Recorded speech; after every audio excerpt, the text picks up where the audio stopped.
Welcome everyone. Glad to see you on my channel. Today I will tell you about an unusual story, an amazing story about companionship and love. I wish you a pleasant audience. Archie, you've got to understand. Tears welled up in Lucy's eyes. It's my mother. I can't put her out on the street. You mean how she put you out on the street almost as a child and without a dime? Have you already forgotten? Archie asked irritably. How can you compare? She was in a clouded state of consciousness then. She didn't realize what she was doing. And now she's come to her senses. She's come to her senses all right. Archie was angry beyond belief. For over 10 years, she'd been on her own, living on her own. And then I remembered about my daughter. By the way, how did she find you? You didn't recognize her? I'm sure mine wouldn't have told her anything. It doesn't matter, Archie. Lucy wasn't going to think about such trivialities. All that matters is that she's with me now and she wants to get back together. And anyway, just because she's made a mistake doesn't mean I have to take revenge on her for the rest of my life. That's it, Archie. It's out of the question. Mom's going to live with us. I'm not kicking her out. Archie didn't like this decision. He understood that Lucy had missed her mother all these years, and now she was just happy about her appearance and was unable to take a critical view of the situation. He himself did not believe the old woman who had appeared a few hours ago on the doorstep of their apartment for a second. But he couldn't quarrel with Lucy either. It looked like he'd have to put up with having a mother-in-law named Betty for a while. For now, he thought, we'll sort it out as we go along. Either way, I'm not going to let her hurt Lucy. Betty, then just Betty, had given birth to a daughter at the age of 25. And that was it. As she saw it, her life was over. Betty never married. First, she studied hard, not wanting to be distracted by her classmates. Then she worked just as diligently, occasionally accepting signs of attention from colleagues and casual suitors, but did not take them seriously. She was waiting for a real big love, and this love came to her in the form of a random business traveler who came to their city for a month for work. The man was older than Betty by 7 years, was tall and slender, decently dressed and well-mannered. He wooed the girl beautifully, gave luxurious bouquets of flowers, took her to dinner in hotel restaurants for some reason, each time in different ones, walked around the night city, read poems, said compliments. In short, everything was almost like in the movies, like in a beautiful fairy tale. The farewell at the train station was quite cinematic. She cried and hugged him, he kissed her, promised to write and call, and to return to his beloved as soon as work would allow. He waved at her from the vestibule of the departing train and shouted his love, and she ran after him all the way to the end of the platform. For a while, Betty spent her time in rosy dreams, waiting to hear from her lover and composing to him affectionate and passionate letters, which for the time being were piling up in her desk drawer. He said before he left that he was going to another city on business and would not be home until a month later, so there was no point in sending her epistolary confessions any sooner. She remembered their meetings, conversations, kisses, and then she found out that she was pregnant. At first, this news only pleased the girl. It is clear that now it remains only to inform her lover about the future child, and he, as an honest man, will immediately take her to the registry office. They would get married, and then there would come such a life, imagining which Betty only squinted with pleasure, and her head began to spin sweetly. In reality, however, everything turned out to be quite different from her dreams. When Betty dialed the phone number left to her by her lover, she heard a stern voice from the receiver. Dormitory. What dormitory? She didn't understand. Dormitory number 3 of the Mech Press plant, the stern voice explained. Who do you want me to call? Betty apologized and hung up. Deciding that she had dialed the wrong number, the girl tried calling several more times, but always got the same stern, hostile janitor. He must have mixed up the numbers when he wrote it down, the young woman decided. He wrote that at the station in a hurry. He certainly could not live in a hostel. The address left by the lover was an apartment address. Betty sent a letter to her prince, paying extra at the post office for urgent delivery. But the envelope returned a week later marked addressee not found or dropped off. Utterly puzzled, Betty decided to call the information center of the city where her lover should live. They told her that the house at the address had been demolished a year ago and was now a vacant lot.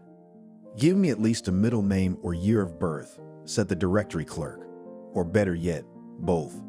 Betty didn't know either of those things, as there was no reason to ask about such trivialities while she was engrossed in the novel. You wouldn't ask for a passport from a man who met you every night with bouquets, carried you in his arms, read poetry, kissed you so much that your legs shook. Suddenly, she realized that she didn't even know what organization her John was visiting or what hotel he was staying in. In fact, Betty had never been in his room. They met at various restaurants and slept at her house almost daily. Betty lived in a separate apartment, so she didn't see the need to linger in faceless and uncomfortable hotel rooms. Not knowing what to think, she dialed the phone number John had left for her.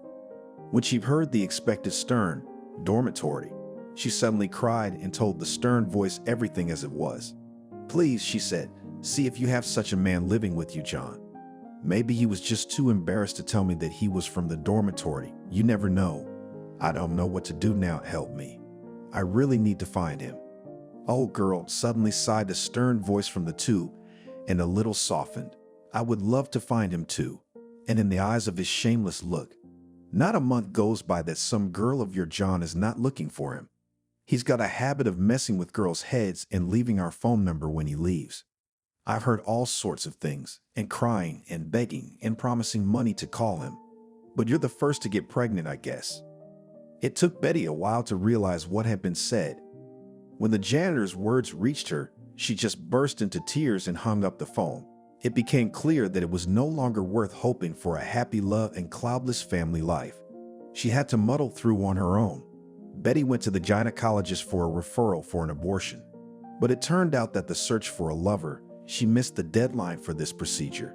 After several consultations, including paid, Betty realized she would have to give birth. Not to say that this consideration pleased her.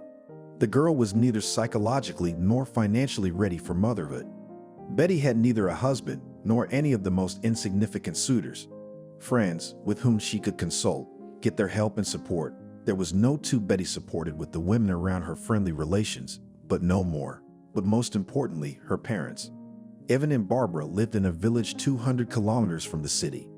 Their daughter had gotten a separate apartment so that nothing would distract her from her studies. And every time they met or called, her father would chastise Betty. "Look, daughter, the apartment is your own, so use it wisely. Do not organize parties, companies do not drive, do not bring men. Study, settle in. And if you bring it in your hem, I'll whip you like a goat, and I'll evict you to the street." Betty had long since finished her studies and had turned from a teenage girl into an independent young woman with a good position. But Evan persisted in repeating his command every time he spoke to his daughter. Knowing her father's strict nature, Betty couldn't even think of confessing her pregnancy to her parents. Well, she decided, we'll have the baby and hide it from her grandfathers. There's no other way out anyway. The strange thing is that Betty's plan succeeded. She managed to hide her daughter from her family for quite a long time, about 10 years. The woman made it a rule to call her parents every week or even more often, so as not to give the impression that she was hiding from them. But if Evan and Barbara wanted to visit or simply said they were going into town on business, Betty would talk herself out of it as best she could. She made up busy work schedules, invitations to friends' birthdays, theaters, dates, the need to help a friend, anything to keep her parents from coming to her house. She knew perfectly well that even if she gave her daughter to a neighbor for the time of their visit, she would not be able to hide the child's presence in the apartment. Evan sometimes lamented, "Betty, we gathered some guests for you, meat, pickles. Let's bring them over, at least to give them to the neighbors." But even against this, Betty objected very actively. It's impossible that parents communicate with neighbors and even just appear in her yard.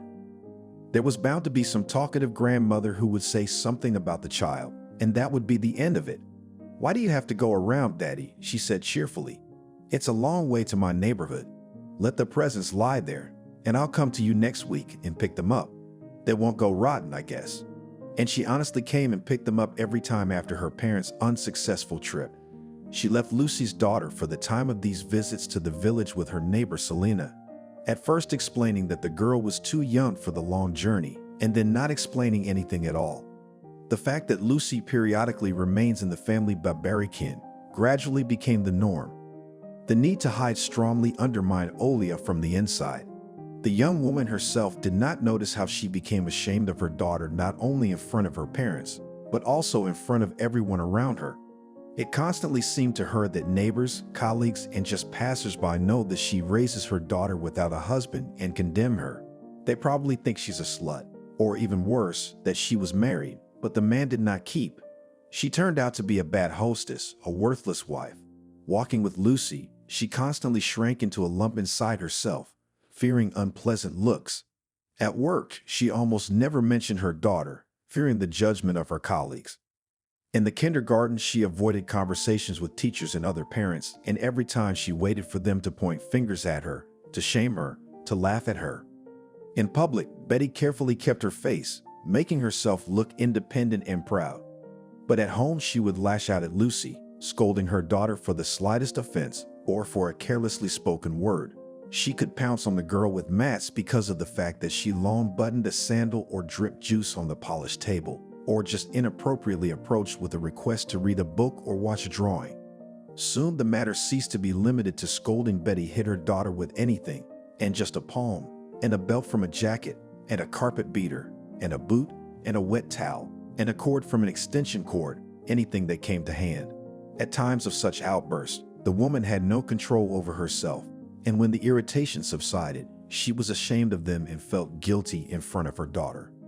Moreover, Lucy, having sobbed after a scandal somewhere in the corner of the apartment, always first came to make peace with her mother. She would approach her mother, hugging Betty, burying her nose in her, and quietly asking, "Mom, you're not angry anymore." "I'm not angry, my daughter," Betty replied shamefacedly. "I'm sorry I snapped." "I forgive you," Lucy said, stroking her mother's head or hand.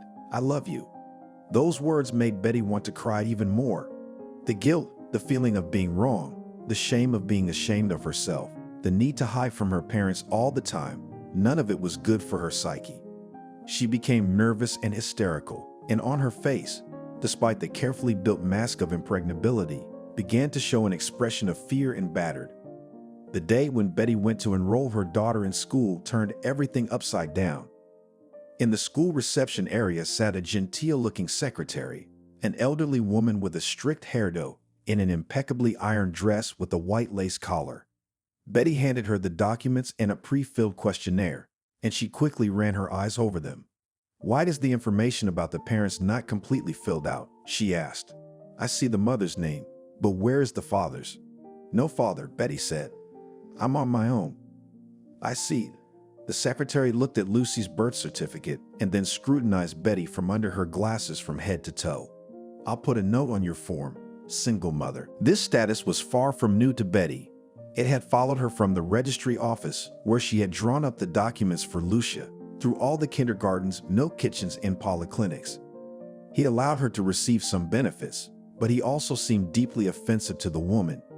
She had put up with it for a while, but today, for some reason, whether it was the gracefulness of the secretary or the look she gave her, Betty realized she couldn't take it anymore. "Bid whatever you want," she almost shouted and stormed out of the reception area. She ran to work, not remembering herself, and there she collapsed on the sofa in the employee lounge and burst into tears, unable to hold back any longer. She rolled around on the couch, pounded her hands on the backrest and cushions, howled, scratched the upholstery, choked on her tears. A colleague, one of the employees of their audit department, a dry and usually taciturn woman, came to her rescue. Having found Betty and assessed her condition, the colleague first locked the door of the room from the inside, then grabbed the woman on the couch, hugged her tightly and held her there, stroking her head until Oli's hysterics were over. Then she told the woman to wash her face, poured a glass of water with some kind of sedative in it, sat her down on the couch, and sat down beside her. "Betty," she said affectionately, "I can see that something is happening to you. I won't ask you for details. If you want them, you can tell me when you're ready. But I can see that you need psychological help, and I know a place that can help you. You're sending me to a mental institution." Betty snorted. She was embarrassed in front of her colleague for witnessing her hysterics, and she didn't know how to behave. "Why go to the asylum?" she objected. "I want to help you, not destroy you." "No, not at all. There is a place where you will be accepted by anyone with any of your problems and help you solve them. If you want, we can visit it after work today." Let's visit. Betty agreed, shrugging her shoulders. After everything that had happened, she felt uncomfortable refusing. That's how she got to the meeting of the Brothers and Sisters organization. And from that day, as she thought of it, her life began anew. In the spacious bread hall sat people, many people, all kinds of people.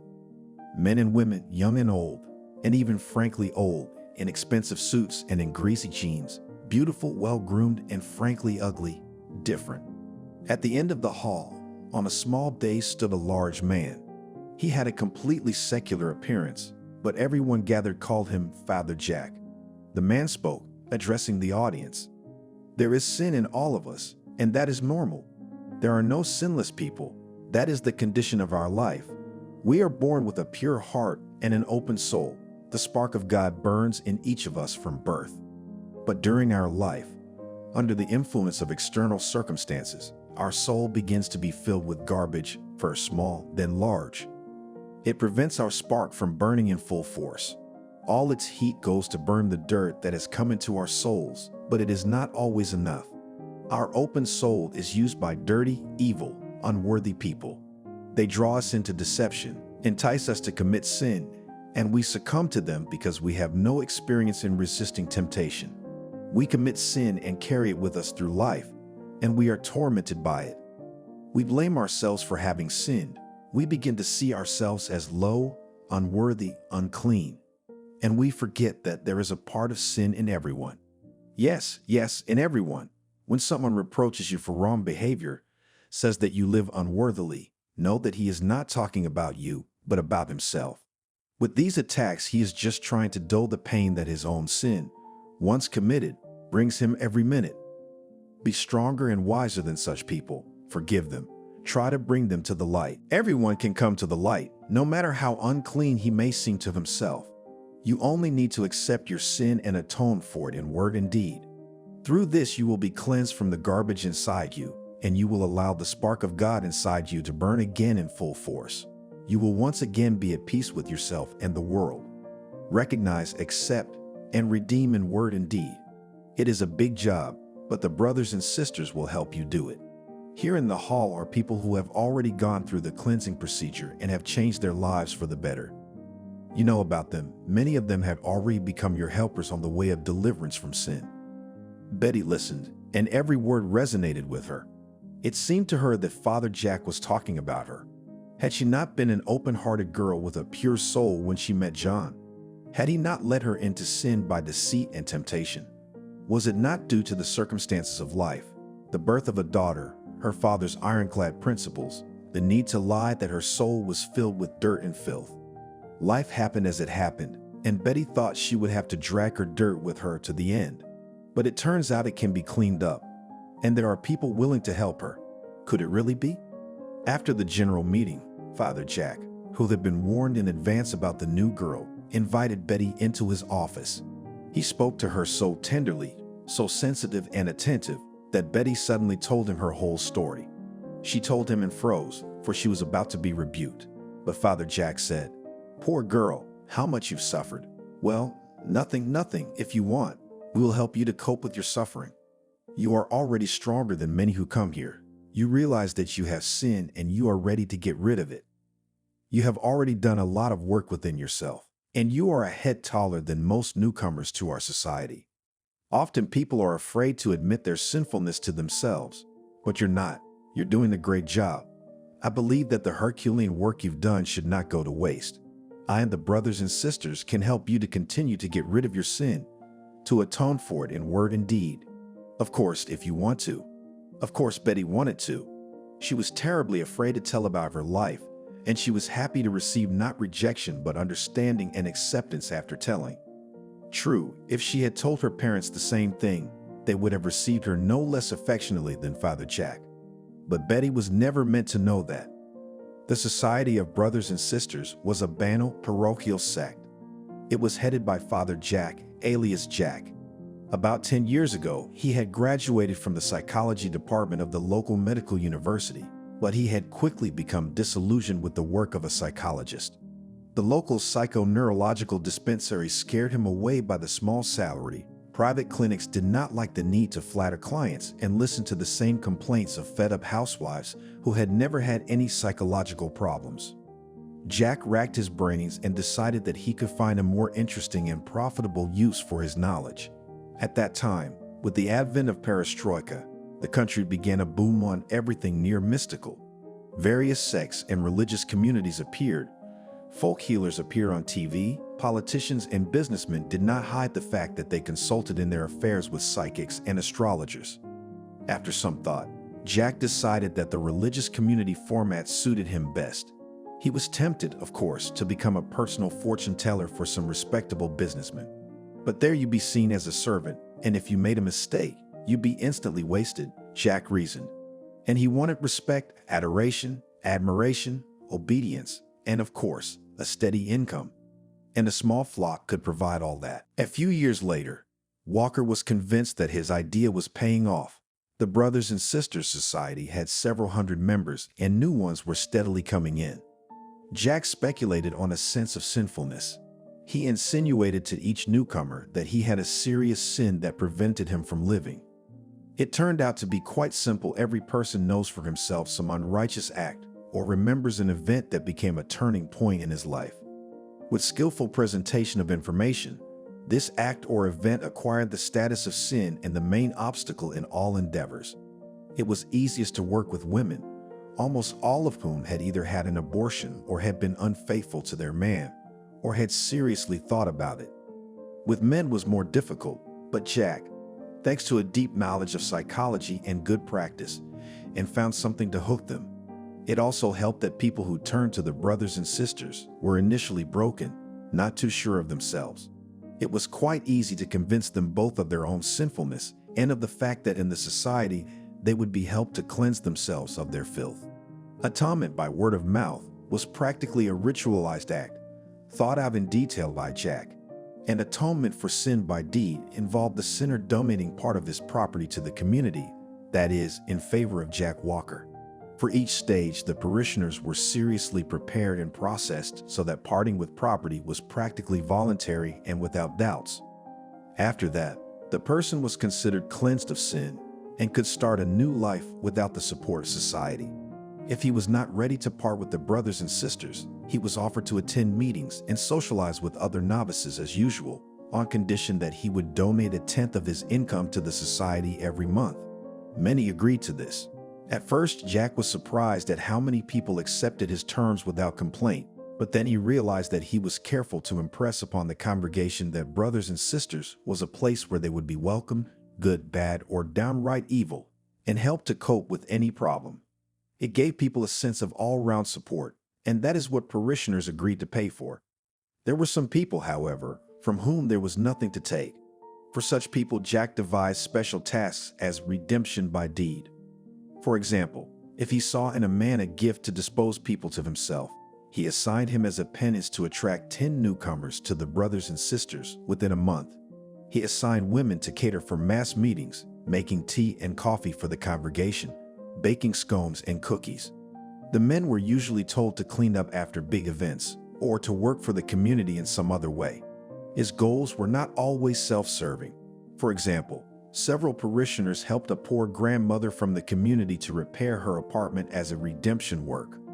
Another group spent the whole summer tending to the dacha of one of the community members who suddenly fell seriously ill, and at the same time took care of the community member herself. This fit in well with the concept of brothers and sisters will help you with any problem. There were also very special tasks as atonement by deed. For example, with the help of his sinners, Jack Walker bought a nice building for the Brothers and Sisters on the cheap. Initially, there was a cafe canteen, quite good and popular. The owner was not going to sell it. On the contrary, he was actively promoting his business. But Mishka got the reins under his tail.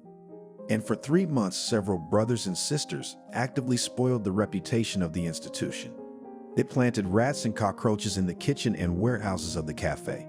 They made complaints to every possible authority, from SES to the fire department, and the cafe was plagued with inspections.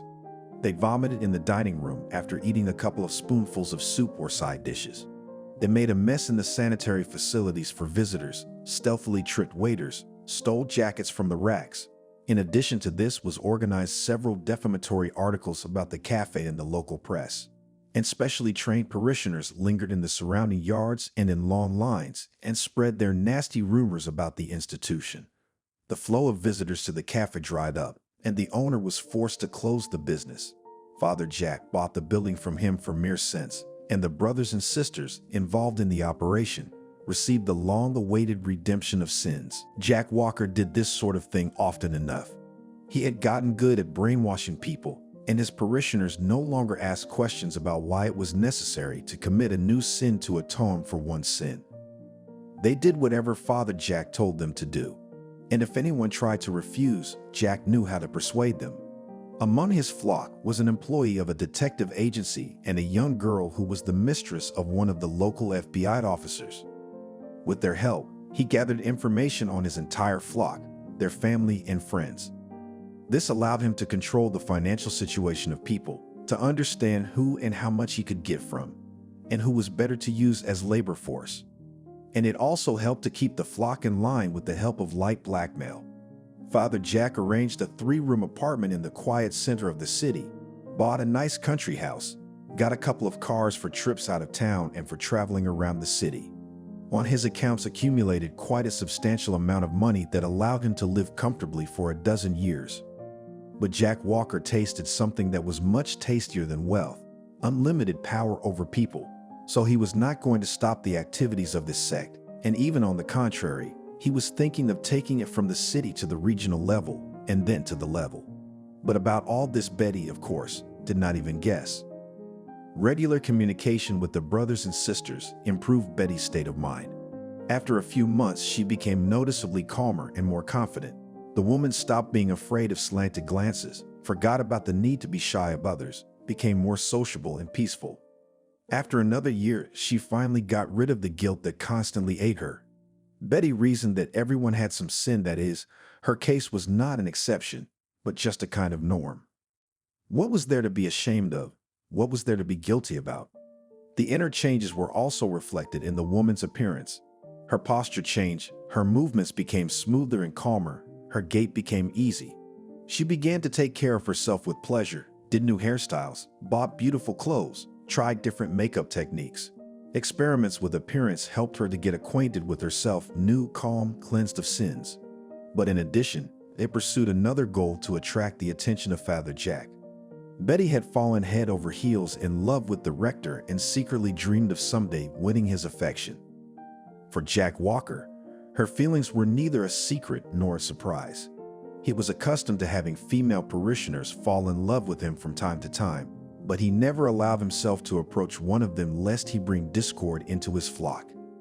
In this aspect, he preferred not to use his official position. Jack was careful with women in love, keeping the fires of passion alive, but not letting them grow into flames of passion that swept away everything in their path. Of course, he could just carefully nullify those feelings, but that, from his point of view, was not rational. It was easier to manipulate women in love than women who were fascinated by his teachings, but indifferent to him personally. In any case, falling in love had done Betty good. She had a purpose in life again, a reason to get up in the morning and enjoy the world around her. It's just a pity that all the positive changes in the woman did not affect her relationship to her own daughter. In Ola's head, clearly rooted in the idea that Lucy is her sin, inescapable, indelible, unredeemable. There was nothing left for her but to learn to live with it, and she had learned to the best of her ability. Betty stopped snapping at her daughter, scandalizing her, beating her for the slightest offense. Instead, it was indifference. The woman practically did not notice Lucy, did not talk to her, was not interested in her studies and hobbies.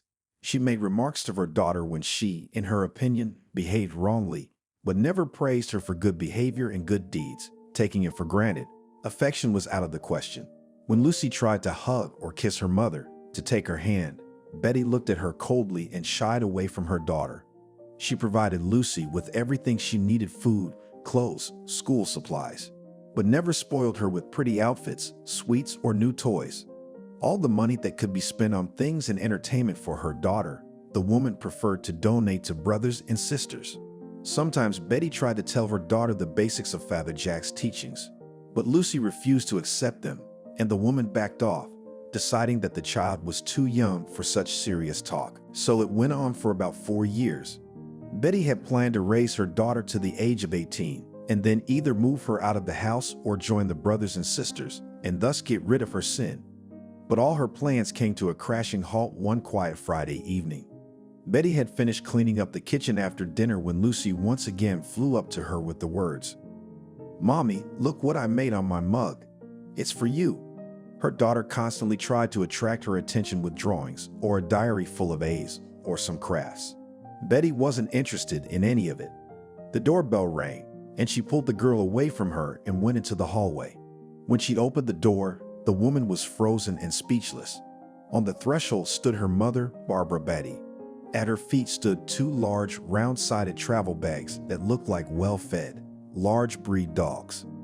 Betty had talked to her mother on the phone a couple days ago, but a visit had been out of the question then.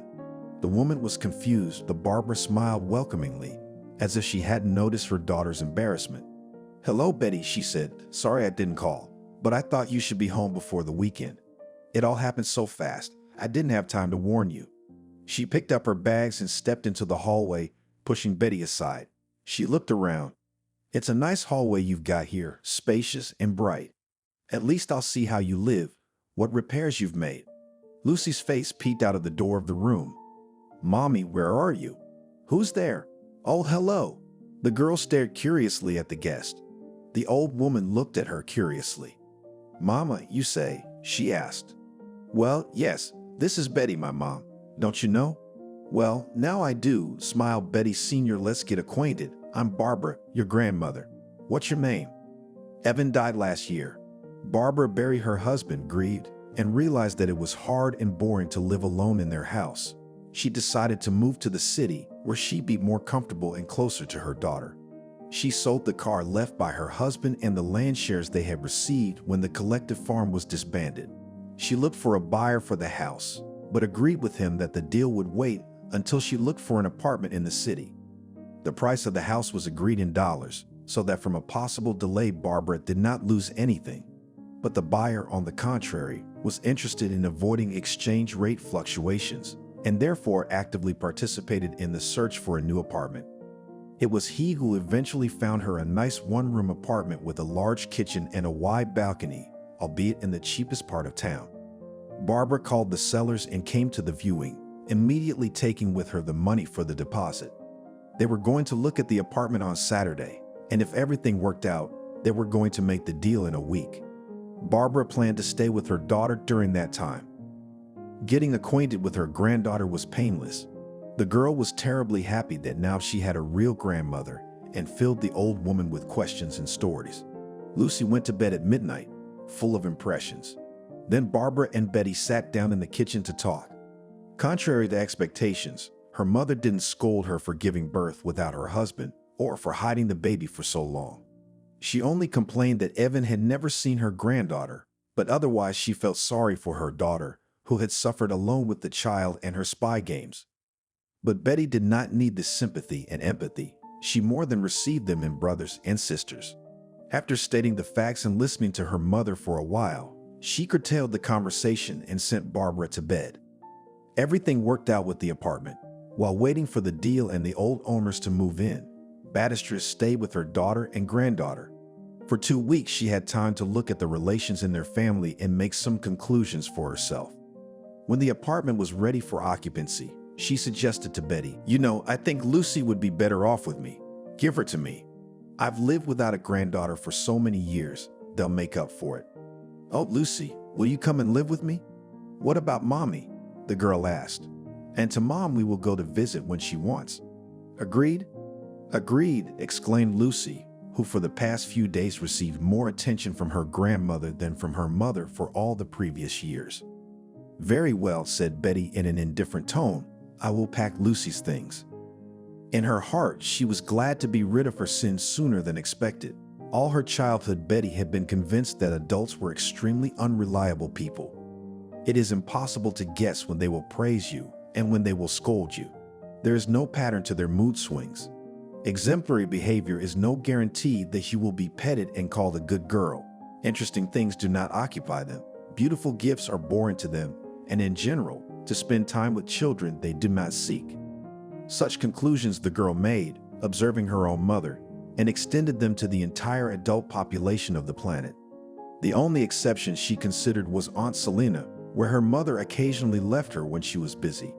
Aunt Selena was always in an even mood, never once raised her voice at Lucia or her son Archie, and it was impossible to imagine that she could hit children with her boots. She always listened attentively to Sashka's stories about school, checked his lessons, praised him for his A's. And with Lucy, she treated affectionately, read her books, taught her some small needlework. The girl seriously believed that Aunt Selena was the most reasonable woman of all her adult acquaintances, and was sincerely perplexed when Archie, under the influence of adolescence, was angry with her mother or told her that she did not understand anything. Aloud, she did not argue with Archie. The boy was about 5 years older than she was, and he seemed incredibly mature and serious. He was also very handsome. Over the years of neighboring, he got used to the girl and treated her like a little sister, interested in her affairs, protected her on walks from big dogs and angry boys, invented some games for her, taught her to ride a bicycle, sometimes joked with her without malice. He seemed like a fairy prince to Lucy. Deep down, she was in love with him and hoped that when she grew up, Archie would marry her.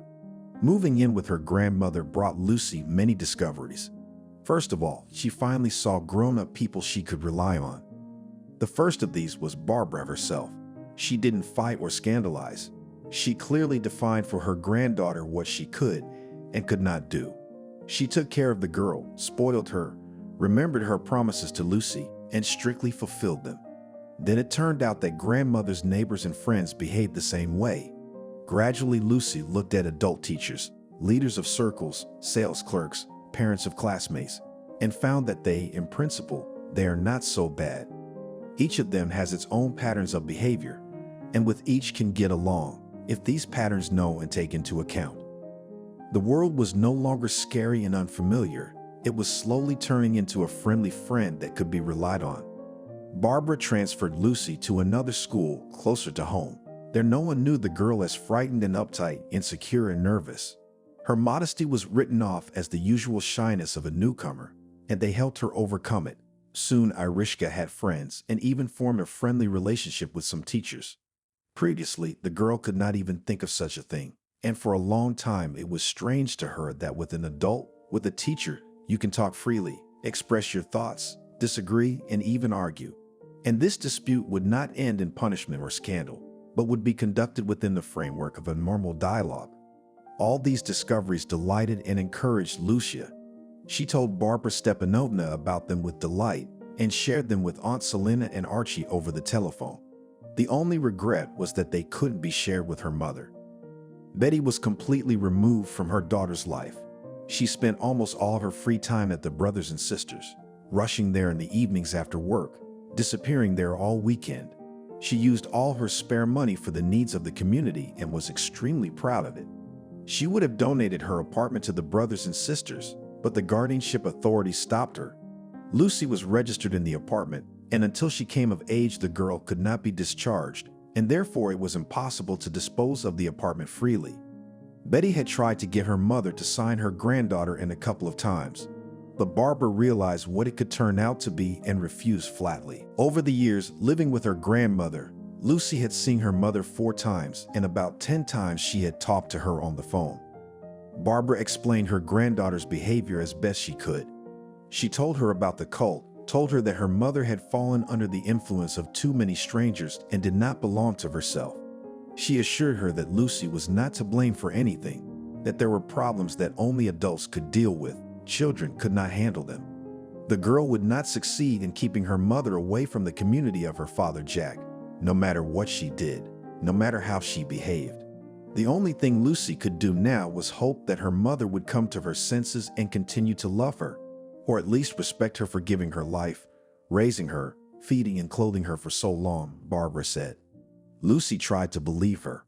She missed her mother all through her childhood, until she was 17.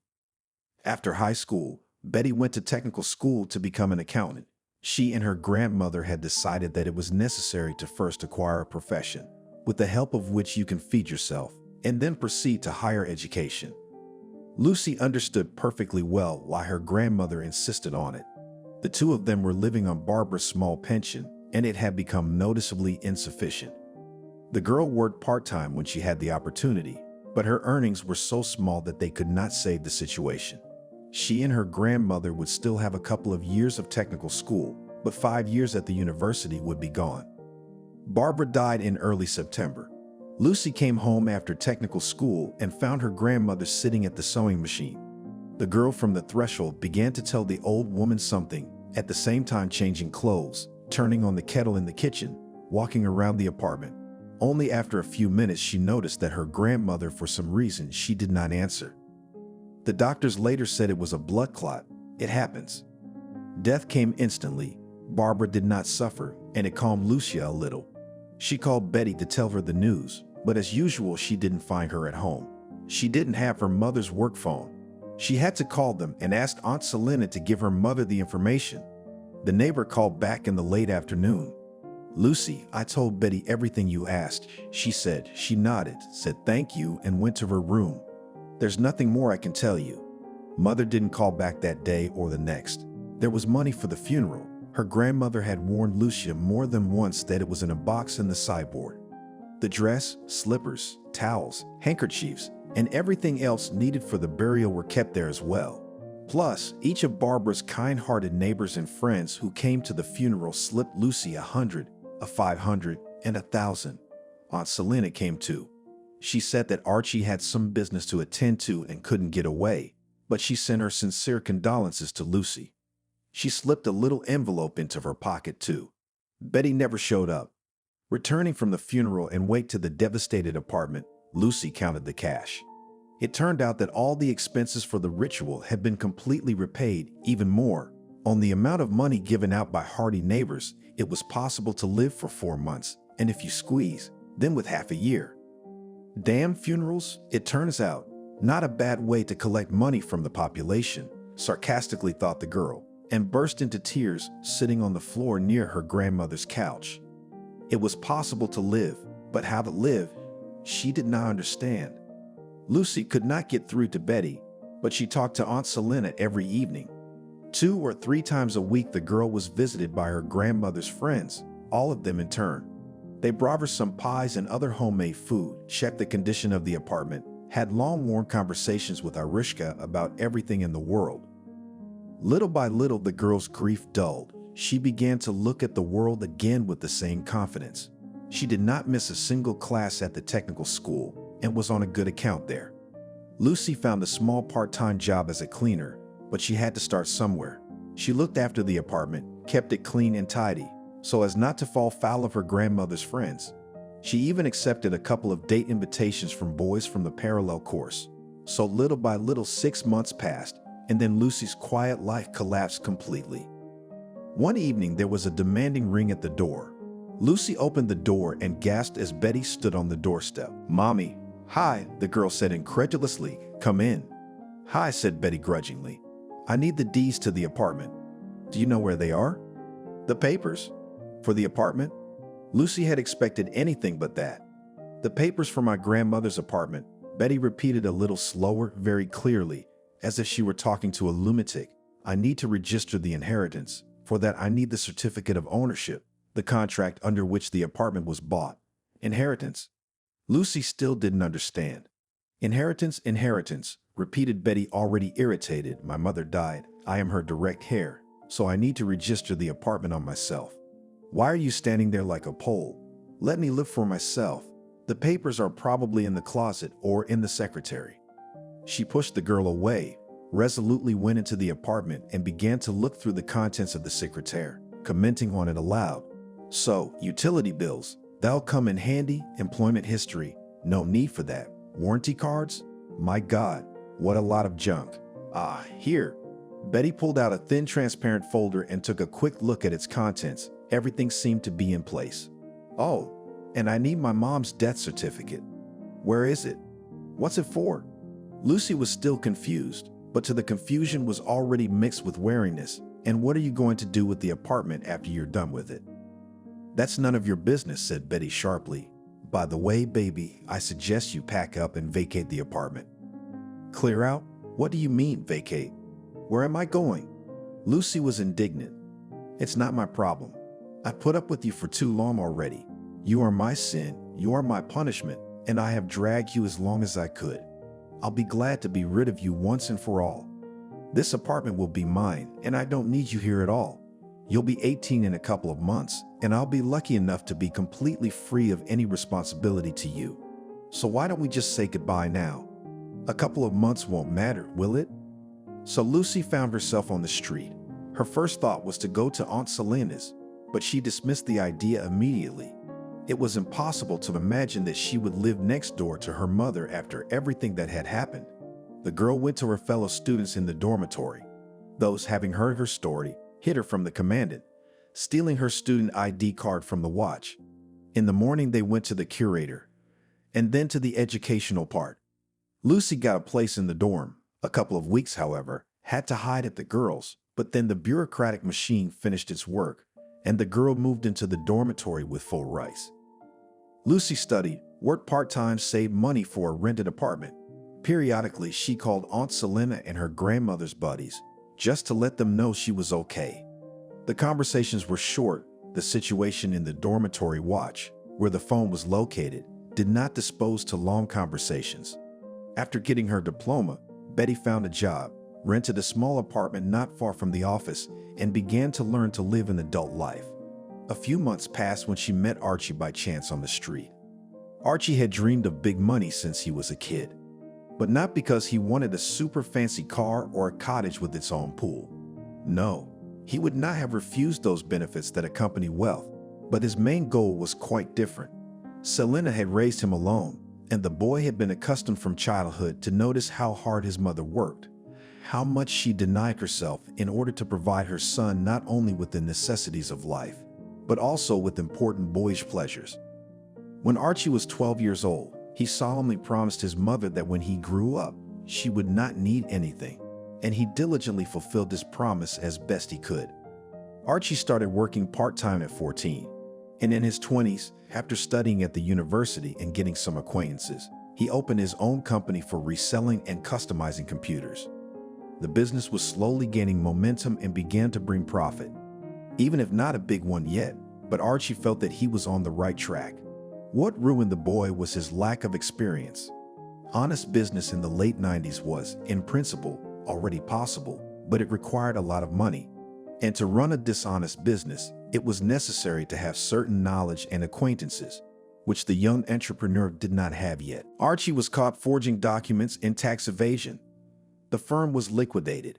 He managed to save some money and some equipment, which gave him the opportunity to start the business again, albeit with a smaller scale. But the problem was that Archie was a wanted man. He couldn't show up at home or at any of his friends' houses. He couldn't cooperate with former partners or serve familiar customers. Worse, he couldn't register a business or a car or a rental agreement. He couldn't even register anywhere, because if he showed up anywhere, he would be instantly caught by the valiant police and put on trial. That wasn't part of the plan. For a week, he had been circling the city, sleeping in some random hotels, where they didn't ask for documents, or in the apartments of random guys he met in bars and at concerts, and agonizing over what to do now. And then he met Lucy. He hadn't seen the girl for almost 10 years, since she had moved away from her mother, and now he was sincerely glad to meet her. Lucy invited him to her house, listened to the story of his childhood pal's misadventures, and suggested, "Stay at my place for the present. No one will look for you here. I'm not on the list of your contacts of the last few years, and it's unlikely that anyone will dig up childhood acquaintances." Archie recognized that this was a logical argument and stayed, and as it turned out, he stayed forever. After a while, he and Lucy began to live as husband and wife. Archie even proposed to the girl, but immediately stipulated that he could not register the marriage right now. "In 10 years, when the statute of limitations expires and I will stop looking for me, then yes, maybe. If you agree to wait for me that long," he said. "I'll wait, I can't help it."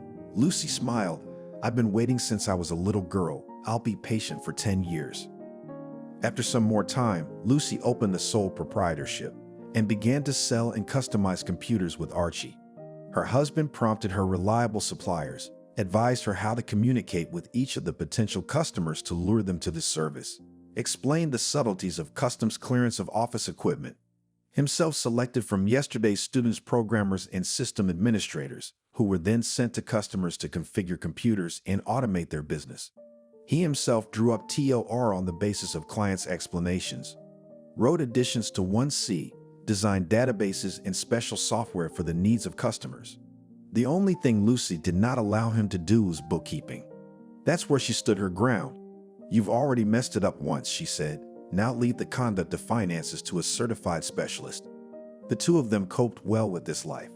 Their firm soon grew and acquired several branches in the city and then in the region. The guys bought a spacious apartment, bought a country house and a car for Aunt Golly, and bought a nice car for themselves. Naturally, everything was written down on Lucia, down to the last spoon. Archie could not even get a bank card. Aunt Selena still periodically called the search and wondered if there was any news about his son. So Lucy Beatty had suddenly, by the time she was 30, grown a property and become a cool business lady. She did not diminish her merits in all this, but she was well aware that without Archie all this would not have happened, and repeatedly emphasized it. So Archie could not worry. The woman was not going to take advantage of her position and throw him out in the cold, leaving him without a dime or a place to live. He did not worry until Betty, his mother-in-law, appeared on his doorstep. Betty had spent most of her life with the brothers and sisters, the last few years literally. She donated both of her apartments to the congregation and moved into a shared house where she has lived for the past few years with other parishioners. She was completely satisfied with this life. The new members of the congregation were responsible for all the household matters in the house, thus atoning for their sins with work. All the women's time was divided between work and serving their religion and fellowship with their brothers in faith. In addition, being in the common house allowed her to see Father Jack more often. Betty was calm and completely happy. But one day, Father Jack called her to this house and suddenly spoke to the woman about her daughter. Betty had no idea what had become of her. She thought she was completely rid of this sin of hers, and now had every right to live in tranquility and peace with herself and others. But that's not what Father Jack said. Her sin still exists, lives and thrives, and is about to multiply. And if she wanted to live the rest of her life in peace and tranquility, it was time to finally atone for that sin by doing something about it. "You can't just turn a blind eye to a sin," Father Jack said, "and think it doesn't exist anymore. If you stop paying attention to it, it will not disappear, it will not melt into thin air. On the contrary, it will be filled with power, and it will spread out into the world and fill it with itself. This is how your daughter acquires property, develops business, fills the city and region with herself and her business. The only way to stop it is to recognize that it exists and make it cease to exist." Betty listened and out of habit believed. Really, it was so simple. The solution had been lying on the surface for so many years, and she had not seen it. It seemed to her that the little girl would not survive without her mother's attention. She thought that a young girl with no friends and no money was bound to get into some kind of trouble, end up on the street, and disappear without a trace. She carefully turned a blind eye to her sin, but it was in her power to remove it completely, to remove it herself, by her own efforts. "You can't do it on your own," Father Jack said. "We have other people to do it. You need to believe that your sin exists, find out the details of its existence, and tell me so that I can prepare the ground for them." Father Jack, Jack Walker, never failed to keep tabs on the near and dear ones of his parishioners. Some he monitored closely and constantly. Others he requested information about once a year, or even in a few years. He first learned about Irina Siliverstova and her business about 5 years ago. All these years he had been watching the girl and the development of her company. Jack also kept an eye on her common-law husband, and finally, he decided that it was time to act. Logically, the young couple had reached the maximum in this city, and now should either change the sphere of activity, which could be fraught with losses, or move to a new, larger city, where it would be more difficult to get to them. It is a pity if such real estate, car, and most importantly, business, bringing a stable and solid income, will pass by, if there is an opportunity to seize them. All you have to do is get Betty in the right frame of mind. Explain to her that it is necessary to make peace with her daughter, to observe her for some time, and to find out how it is more convenient to kill her. Obviously, there's no way she's going to be allowed to do it herself. It must be made to look like an accident, and Betty, having no experience in such matters, would not be able to do it cleanly. If there is even the slightest suspicion that Lucy's death is criminal, one cannot guess for a long time whom the police will begin to suspect in the first place. Of course, the mother, the only legal heiress of the deceased, who disappeared unknown where more than 10 years and then suddenly appeared out of nowhere just before the tragedy. No, it's better not to take any chances, better to splurge on professionals. But the collection of information Beatty can be trusted, at least on this, to save money. The play, The Return of the Penitent Mother, went well. With tears in her eyes, Betty told how badly she was treated in the sect, how she was hypnotized and zombified, and how by an incredible effort of will she managed to get rid of this hypnosis. She blamed her daughter for mistreating her in her childhood and youth, for not being interested in her life, for kicking her out of the house. She apologized and begged her to accept her and try to start over. Lucy, of course, had collapsed and cried, and then, wiping away her tears, had gone to prepare a guest room for her mother. True, Betty had heard that her daughter's roommate was unhappy with this decision and even tried to change Lucy's mind. But where could he cope with the childish longing for her mother, which the abandoned girl had carried within her for so many years? Betty had no doubt that if Lucy believed her, no amount of the most fervent objections, no amount of the most reasonable and logical arguments would change her mind. And so it was. It took Betty several weeks to learn the habits and routines of the young family. Of course, she had to play up her sincere interest in the life of her daughter and her common-law husband, but the older woman could handle it. After all, her interest could really be called sincere to some extent, for Father Jack had told her to study her sin in as much detail as possible, not to turn away from it. And so Betty did. Lucy and Archie's family life was not exactly standard. Archie was almost always at home on his computer. He was either writing software on clients' orders or talking on the phone with the firm's branches in other cities, solving their problems, controlling their work, studying their reports. Lucy, on the other hand, left home early in the morning and returned in the evening. She managed all the company's business in their city and also worked with key clients. All day long, the young woman disappeared in her office or traveled to other people's offices. She traveled mostly by car and practically never walked. Grocery shopping and cooking, as well as most of the other household chores in the family, were handled by Archie. He could carve out time during the workday to run to the store and cook something unpretentious. Lucy cooked on Sundays. On Saturday, the young people traditionally went to Mama Selena's house in the country. Lucy mentioned to her mother that this was the name of her former neighbor in their house, but that Archie was Selena's son. She had no time to tell her. The young man, obeying more intuition than logic, quickly turned the conversation to another topic, and later asked Lucia, "Don't tell Betty yet that I am your foreign neighbor." "Why?" The girl wondered. "Do you think she'll turn you into the police?" "No, of course not." Archie smiled peacefully. "But she might tell about me somewhere, casually, for example, to some common old friend, without malice, just without thinking. But we can explain everything to Mama and ask her to keep your secret," Lucy tried to insist. Lucy, why bother Betty for nothing? For some reason, Archie was sure he would be better off incognito. Why, he couldn't explain, but how could an old woman, brought up in Soviet traditions, accept the fact that her daughter was living with a wanted criminal? She'll be worried sick, she'll worry about you, and she'll have a negative attitude towards me. Why disturb the peaceful atmosphere of the house and get on everyone's nerves? Lucy suddenly agreed with this argument, and later, Mama Selena supported Archie's position. It was true that neither Archie nor Selena had much faith that Betty could be disturbed by this information. Both of them suspected that the woman still didn't care about her daughter and was only using her as a tool to fix her own affairs. But neither mother nor son voiced their suspicions aloud.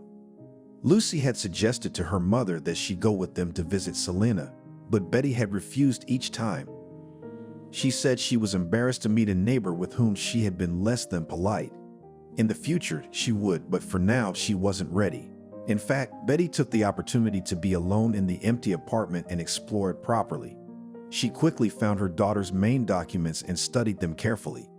She looked through all the cupboards and boxes and made a small inventory of the family's jewelry. Surprisingly, there were few of them, though Betty had expected that Lucy, having begun to receive substantial sums of money after an almost poverty-stricken childhood, would go on a lavish spending spree. But it turned out that her daughter was not at all interested in gold or diamonds. The young people had a good closet, modern appliances, cool computers. However, their value Betty could not estimate. A good fresh car, but she couldn't find any signs of luxury. However, in the wall of Sashka's office, she found a cunningly hidden safe, the contents of which she still remained unknown. Perhaps the main valuables were kept there. From Betty's point of view, it would be reasonable. When she was alone, she would call Father Jack and talk to him for long periods of time.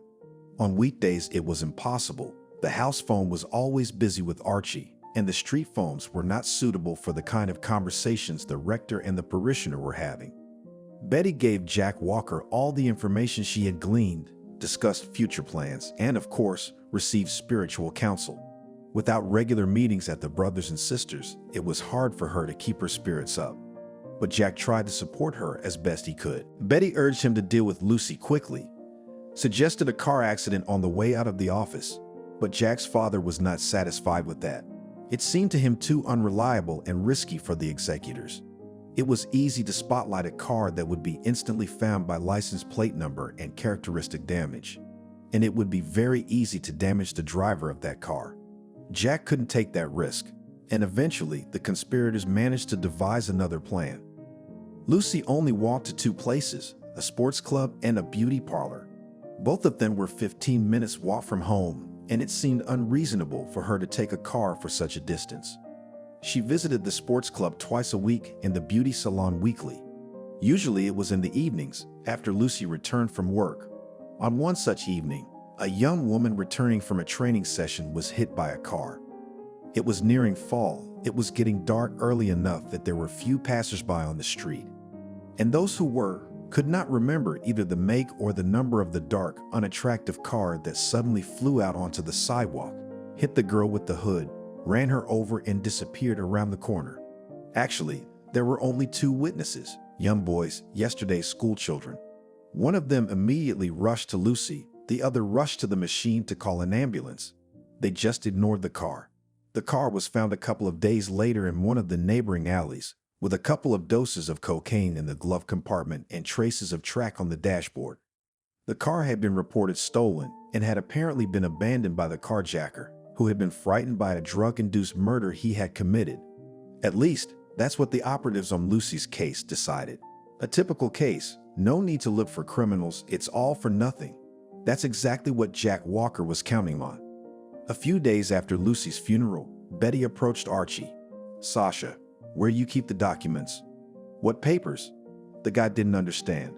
"Well, for the apartment, for the car," explained Betty, not the least bit embarrassed. "I'll have to formalize the inheritance." Archie realized he was in trouble. He could have realized it earlier, but the grief after Lucy's death was too strong, and the guy could not think straight. But then it was as if his brain had turned on. "Betty, it was 6 months before that," Archie wondered. "So what?" "I've got to get ready.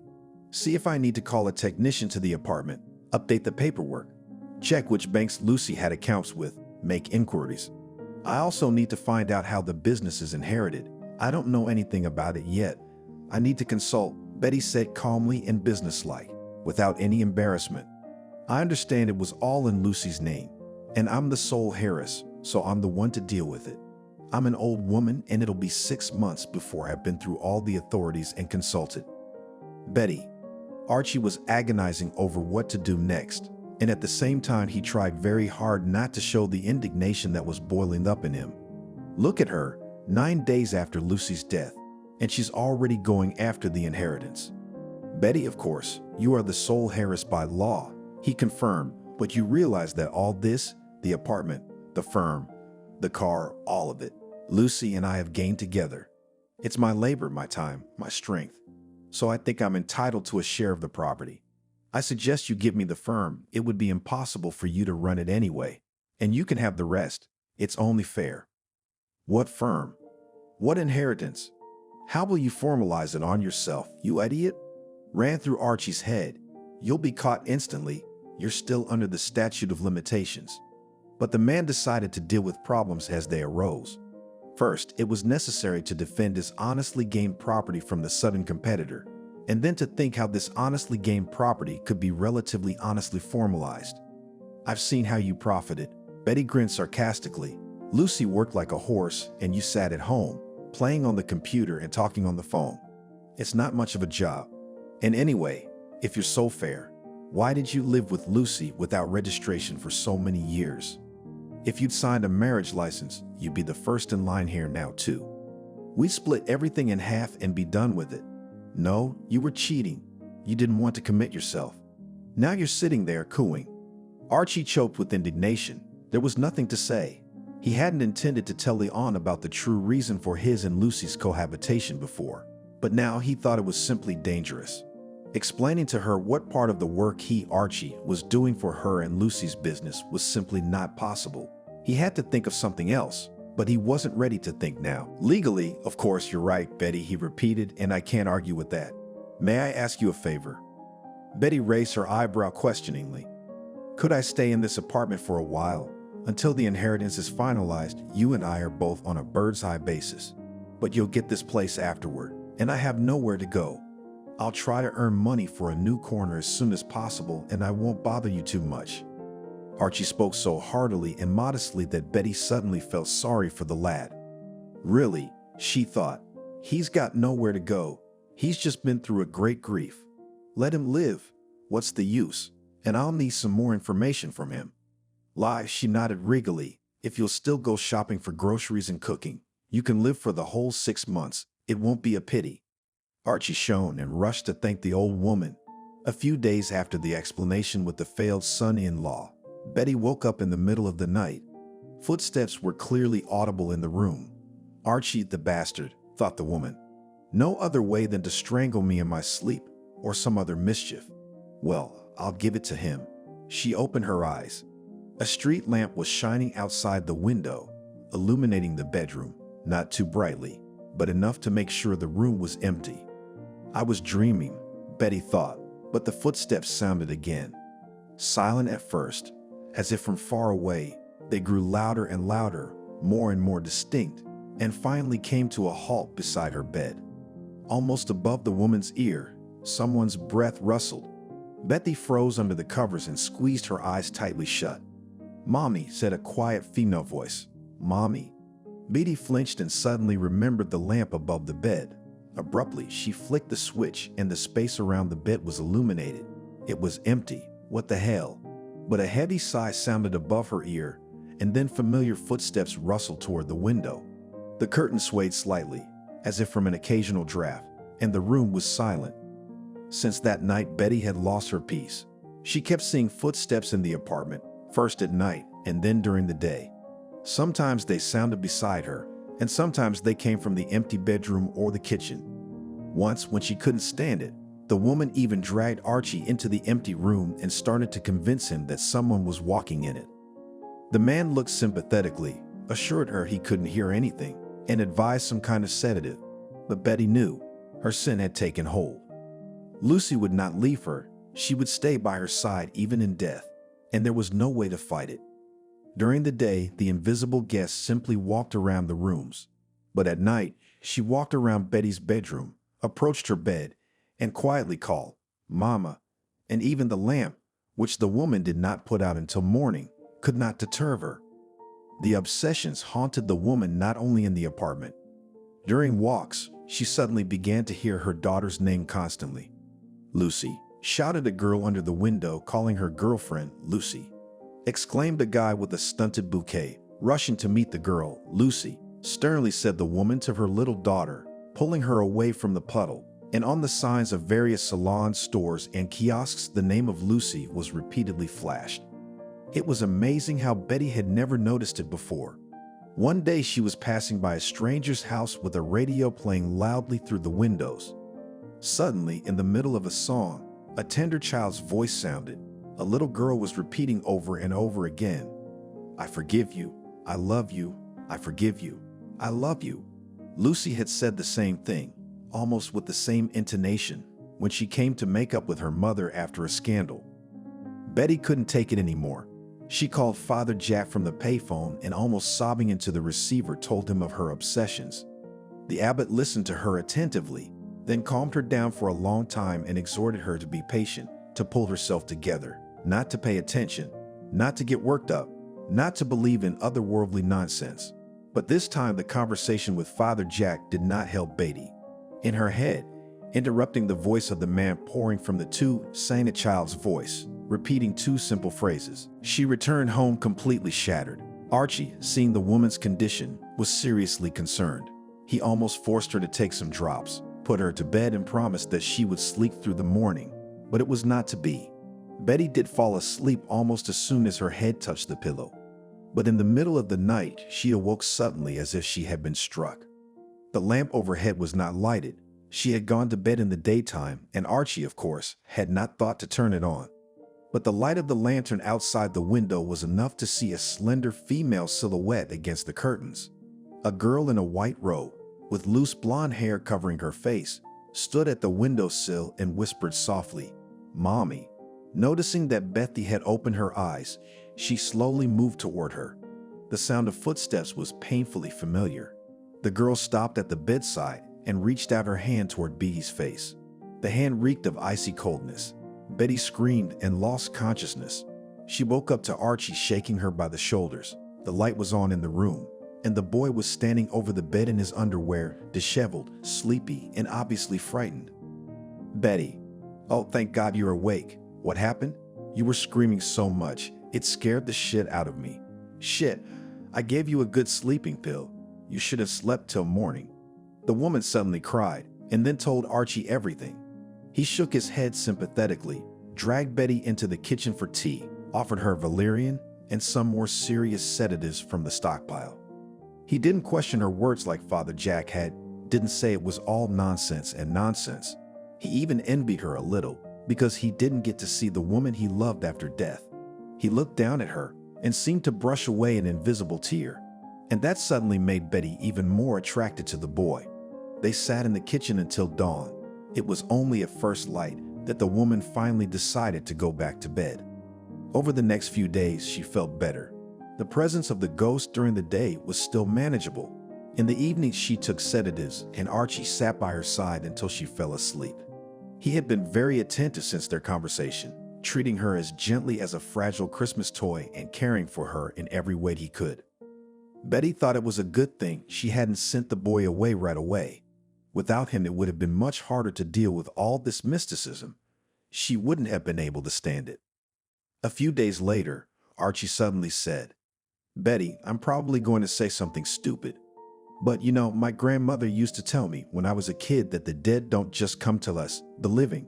They bother us because they have some business here on earth, some request for us.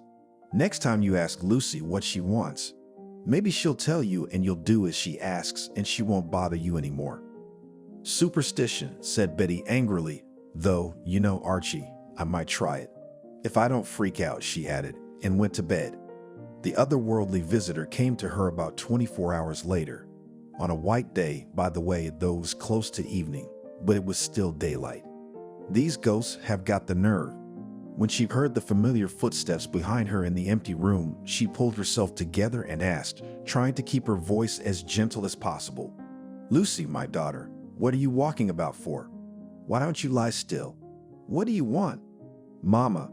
A quiet whisper spread through the room. "Mama. Fence. White one is needed, Mama. White fence. Bad with black one, Mama." The whisper came nearer and seemed to sound just above the woman's ear. Betty turned sharply, and immediately she heard a rustle, and a light draught touched her face. The footsteps receded toward the window. The quiet voice repeated the request for a fence once more and fell silent with them. Betty became excited. A hedge, a fence, hell, was it really that simple? Had she been going crazy for over a month over such a small thing? Just repaint the fence and her daughter would calm down and this nightmare would be over. "Archie," she shouted for joy. "Archie, have you got any white paint in the house?" There was no paint in the house. A trip to the store had to wait until morning. Betty had chosen the strongest and whitest enamel, and a couple of consultants had been almost hysterical. Along with the paint, she bought gloves, a brush, solvent, a rag to wipe the cemetery metal with solvent, sandpaper. Having chosen the paint, she listened to all the advice of the salesman about additional equipment. The woman could not imagine that something would go wrong. She would not be able to finish the work today, and her daughter would disturb her again. It was necessary to be fully insured. The bag was heavy, and she had to call a cab to the cemetery. The driver squinted perplexedly at the passenger, and he had never seen a woman go to the cemetery with an expression of joyful enthusiasm on her face. But Betty did not notice the slanting glances. From the gate to Lucy's grave, she walked almost at a run, and only when she finally came to the unfortunate fence was she able to catch her breath. Lucy was buried next to Barbara. They didn't put up a monument yet. It was too early. The earth would settle, and then they'd have to fix it anyway. But the fence on the plot was renewed. Earlier, Barbara's grave was surrounded by simple metal posts with chains stretched between them, and now there was a wrought iron openwork construction. But the old fence was really white, and the new one was painted bronze. No other way did Grandma Lucy put it up to put it back the way it was, thought Betty irritably, and she was not even surprised at her thoughts. She had always been a materialist, and even membership in the Brothers and Sisters could not change that. The woman believed in the doctrine of sin and purification, but she considered the stories about the afterlife, the kingdom of God, the eternal life of the soul, and other such things to be superstition and nonsense. It took only a month of contact with the other world to abandon her materialistic view of the world and take the supernatural for granted. Betty pulled on her gloves and got to work. She shoveled away small debris and attacking foxes from the graves, wiped the unfortunate fence with a damp rag, went over it with a metal brush, then brushed away the dust with a soft brush. Preparing to degrease the surface with solvent and take up a brush, she suddenly heard strange sounds coming from her daughter's grave. The woman listened, then cautiously approached closer. The sound was clearly coming from under a pile of wreaths. She carefully pushed the green ruffles aside, and then, frightened and at the same time strangely mesmerized by the incomprehensible noise, scattered them to the sides without any respect. There was nothing under the wreaths, but the noise had clearly increased. It seemed to be coming from beneath the ground. "I'd had enough of you, you bastard," said Betty, turning to her daughter. "I come to paint your fence. Can't you bear it? Stay down and don't make any noise." From the grave again came incomprehensible sounds. "Damn you," said Betty, getting more and more angry. "I'm going to dig you up and strangle you with my own hands, just to be sure." With these words, the woman came close to the mound and leaned over it, listening. And then she began to rake furiously with her hands the earth, which had not yet compacted too much. It must have looked wild from the outside, but Betty didn't care. It didn't take long, though. Her hand came across something hard, and she grasped it, pulled it toward her, and pulled it out of the ground, stunned, and then with a heavy groan sank down on the dead grass. In her hand lay a portable audio speaker wrapped in polyethylene, from which came some inarticulate wheezing. The speaker was familiar, just like the one on Archie's desk. Archie, sitting in the bushes by the neighboring memorial that guarded the peace of several generations of a large family, cursed quietly. "I should have gotten out earlier when she started tossing wreaths," he belatedly thought. But the sight of an elderly woman ravaging her own daughter's graves so startled him that he let the moment pass. And lo and behold, Betty had found the column. Just a couple more seconds and she'd figure it all out. "To hell with it. Let's go surrender," muttered Archie and stepped resolutely from his hiding place. "Betty, I'm sorry, I meant well. I didn't think you'd be so scared," mumbled the boy, embarrassed. "Did you arrange all this?" Betty asked, stunned. "I hit the speaker, yes." Archie repented. "I have it with a remote and a flash drive. I meant well, really. I recorded that song you were talking about, and I thought I'd play it when you're working here. And you'll think Lucy's forgiven you, and you'll be relieved." "What song?" Betty couldn't get over it. "Well, you said you heard it on the radio. I'll put it on now," Archie realized, and took the player out of his pocket. Muttering, just a minute," he found the track he wanted, put the headphones in the older woman's ears and pressed play. A male voice sang something Betty thought was rambling but rhythmic. She wanted to take the headphones out, but Archie made signs that said listen, and at the end of the tape, a child's voice suddenly came on. I forgive you, I love you, I forgive you, I love you. So it was just a song. Betty listened to the voice and couldn't believe it. Wait, but what about the rest of it? The voices, the footsteps, the breathing, the names, and then she came to me, herself, Lucy.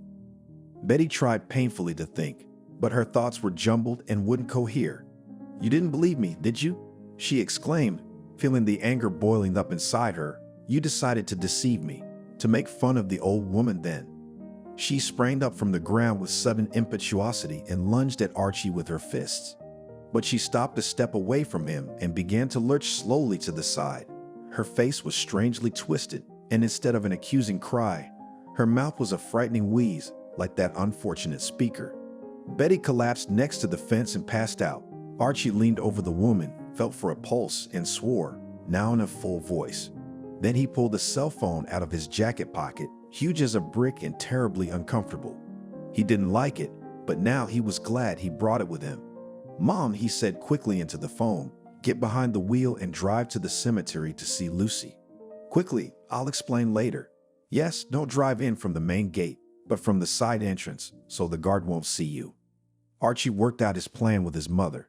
Selena suggested that Betty should be easily suggestible and mystical, since she was in a cult. So Archie began to entertain. He placed several small but powerful speakers around the house, through which he broadcast the sounds of footsteps, breathing, whispers.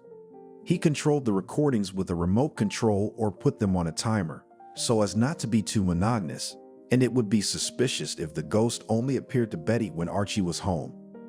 The guy kept track of Betty's walks, and on her way back he coaxed passersby to say Lucy's name next to the woman. Some he'd tell about a prank for his favorite aunt.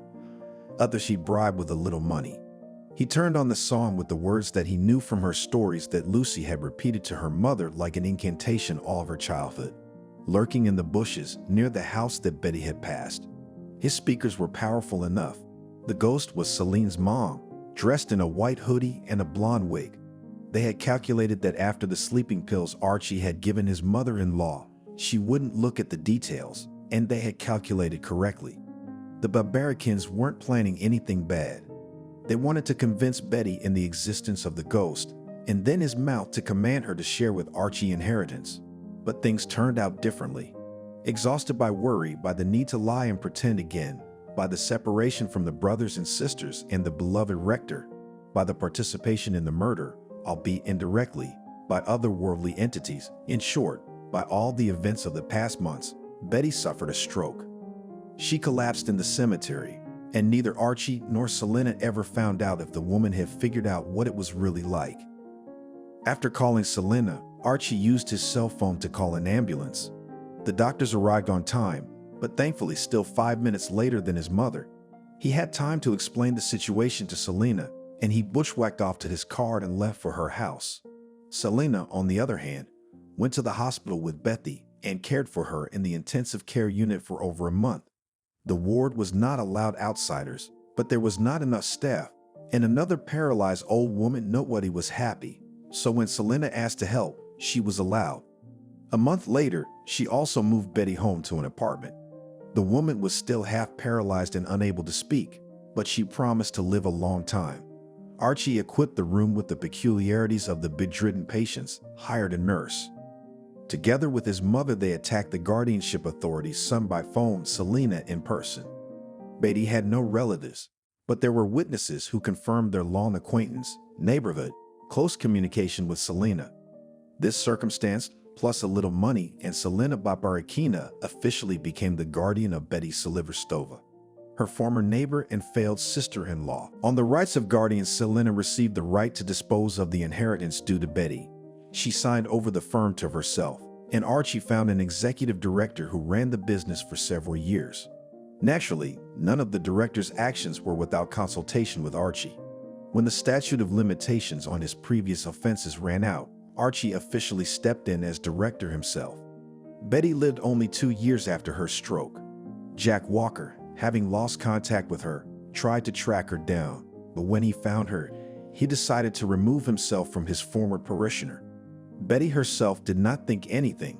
Next to her was Selena, who was busy with the guardianship. To the rich inheritance of his father, Jack was not to get close, and he preferred to forget about Betty as a failed project. And soon the activities of the Society Brothers and Sisters was interested in the prosecutor's office, and Jack Walker had other concerns. Celebrating his 45th birthday, Archie thought with satisfaction that all the same managed to fulfill the promise once made to his mother. Selena did not need anything, and Archie was sincerely proud of it. And in general, life had turned out well, except that he'd never had a family. After Lucy, all women seemed unsuitable for him to live together. A big photo portrait of her hung on the wall in his office for years, and on the girl's grave was a monument of pink marble, surrounded by an open-work white fence.